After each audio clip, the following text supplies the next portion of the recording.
It is hard to imagine a time before electricity. When we enter a room, we automatically reach for a light switch, and when the darkness of the room becomes bathed in light, it doesn't even settle on our brain.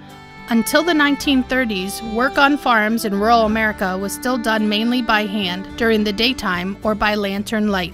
Back then, light was provided by candles, kerosene, or coal lamps. Anything requiring the use of water was work. The source of water could be either a stream or a well, and water had to be lifted and hauled to the house. Washing clothes consisted of getting the water and hauling the water to the fire. Water was boiled and different tubs were set up for the chore of washing.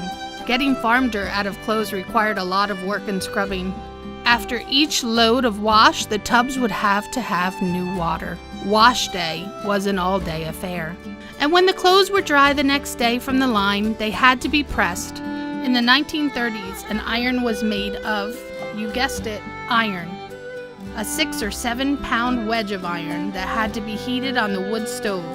They only retained heat for a few minutes. A man's shirt generally required 2 irons.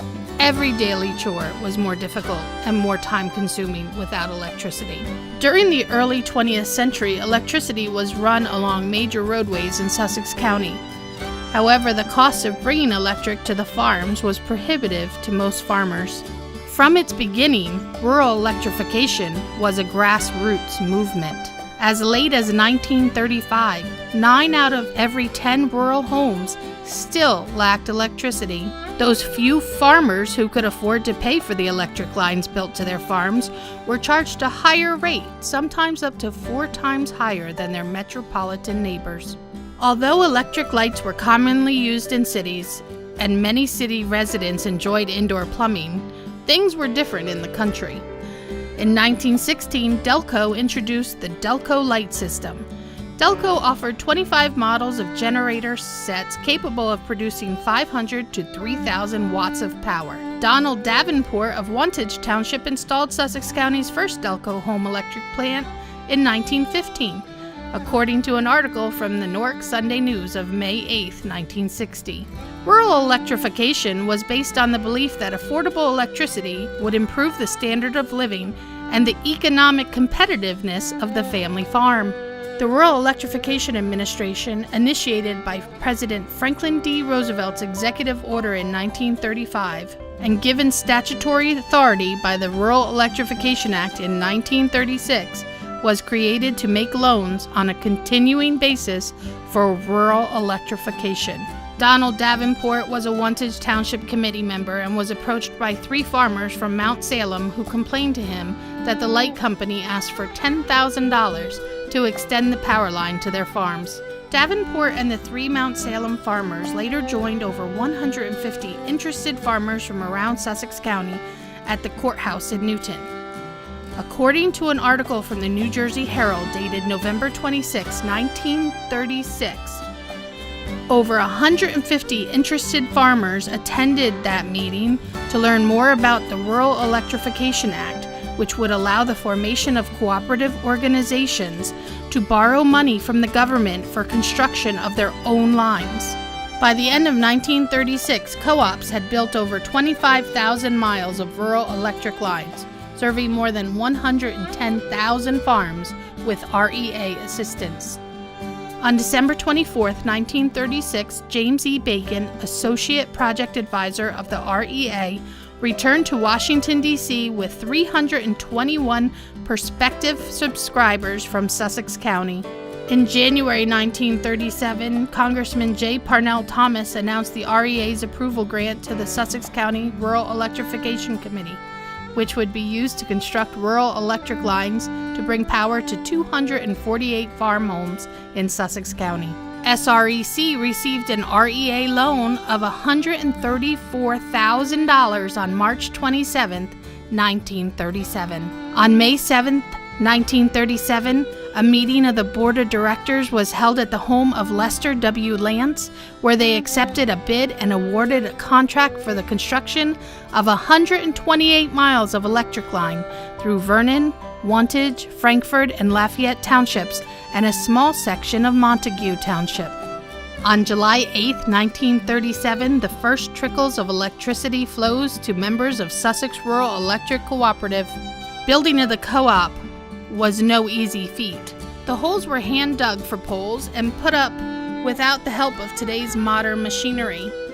Horses would drag the poles to their locations, and after the poles were placed at their location, groups of men would come and hoist the poles up, using wood and teamwork to set the pole. It was quite an undertaking to get the co-op going. A lot of the farmers donated their horses to pull the poles out in the fields. And when they set up the co-op, it was like the shortest distance to a point. In other words, they didn't follow the roads, they went across the fields. And they left a lot of poles in farmers' hay fields, but they didn't mind because they wanted to get the electric. Poles were placed the shortest distance between farms, not on roads as they are today. The first line served well, however, poles were spaced as much as 300 feet apart, and the two-wire system, one wire hot and the other neutral, sometimes caused trouble. Some problems we had with the power lines back then because they had very long expansions between the one pole to the other pole. They would be hundreds of feet. And I know back in my house where the one pole, the other to the high point, had at least 1,000 feet just between poles. And the biggest problem back then was, of course, the wires were on. There were the ground wires on the bottom, the power wire was on top, and they were on the vertical. And I remember these large flocks of starlings would come around in the springtime or in the fall, and they would sit on those wires. Then they all leave at one time, and that ground wire would bounce up and hit the hot wire on top, and bang out. We'd be out electricity for a period of time before the crew could come out and turn it back on again. Before electricity, farmers milked their cows by hand. The farmer might rise at 3:30 or 4 a.m. It took more than 2 hours to milk 20 cows. Before the power came in our area, the dairies were small. And I would say, my father had about 25 cows at the time because they had to be all milked by hand. And soon we got power. Eventually my father put addition on the barn and increased the dairy size. And we went up to 50 head. He doubled it because we had means of mechanical to milk the animals. Electricity transformed how people lived. Once the power came in, I think the first thing we got was a refrigerator and a freezer. Yeah, that's little old me. I was probably about 7, 8 years old at the time. And that's taken in our farm kitchen, and I get a drink of water with this from the water being pumped in the house with an electric pump now, and not the old gasoline engine out in the back. And you had a radio going? Yeah, radio up on the top. There was a radio. Yeah, that was back at the time. And the picture here in the middle is the original Lester Lance. He was the original superintendent of the power. By 1939, the REA had helped to establish 417 rural electric cooperatives, which served 288,000 households. The actions of the REA encouraged private utilities to electrify the countryside as well. By 1939, rural households with electricity had risen to 25%. In the 1960s, as more farms were replaced by homes and people moved to the country, the cooperative had to readjust. In 1995, SREC moves to its current location at 64 County Route 639 in Wantage, across from the Sussex Airport. The history of the rural electric cooperatives is one of the greatest American success stories. Our forefathers created a business owned by members with the sole purpose of providing member owners in rural Sussex County with low-cost electric service, which otherwise was not available. Cooperatives around the world operate according to a core set of 7 principles. These principles, along with the cooperative purpose of improving quality of life for their members, make electric cooperatives different from all other electric utilities. Sussex Rural Electric Cooperative has operated for the past 80 years on these 7 principles. 1. Voluntary and open membership.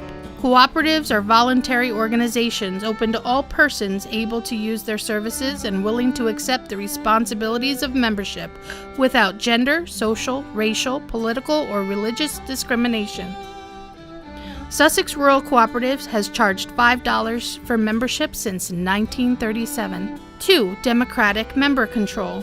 Cooperatives are democratic organizations controlled by their members, who actively participate in setting policies and making decisions. The elected representatives are accountable to the membership. For 80 years, we have held our annual meeting reporting our progress to you, our member owners. 3. Members' economic participation. Members contribute equitably to and democratically control the capital of their cooperative. 4. Autonomy and independence. Cooperatives are autonomous, self-help organizations controlled by their members. If they enter into agreements with other organizations, including governments, or raise capital from external sources, they do so on terms that ensure democratic control by their members and maintain their cooperative autonomy. 5. Education, training, and information. Sussex Rural Electric Cooperative prides itself in the training it provides to its employees. In 1937, safety equipment was almost non-existent. The hard hat was gradually being introduced. Fire retardant clothing wasn't even a consideration, and climbing poles often involved ladders rather than spikes and safety belts. Today, these tasks are completed using digger and bucket trucks assisted by mechanized tensioners. The work remains dangerous and arduous, but continuous training, modern safety tools, clothing, and practices reduce the risk substantially. 6. Cooperation among cooperatives. Cooperatives serve their members most effectively and strengthen the cooperative movement by working together through local, national, regional, and international structures. Our linemen have traveled across the country to help other cooperatives, from Hurricane Katrina to floods in Pennsylvania. And other cooperatives helped us during Hurricane Sandy. Many of you can remember crews from all over who came out to help our linemen repair the damage caused in our area. 7. Concern for community. While focusing on members' needs, cooperatives work for the sustainable development of their communities through policies accepted by their members. Community involvement is a staple at Sussex Rural Electric. Today, we help our community in many ways, sponsoring many public and school activities, making charitable contributions, providing scholarships, and safety demonstrations.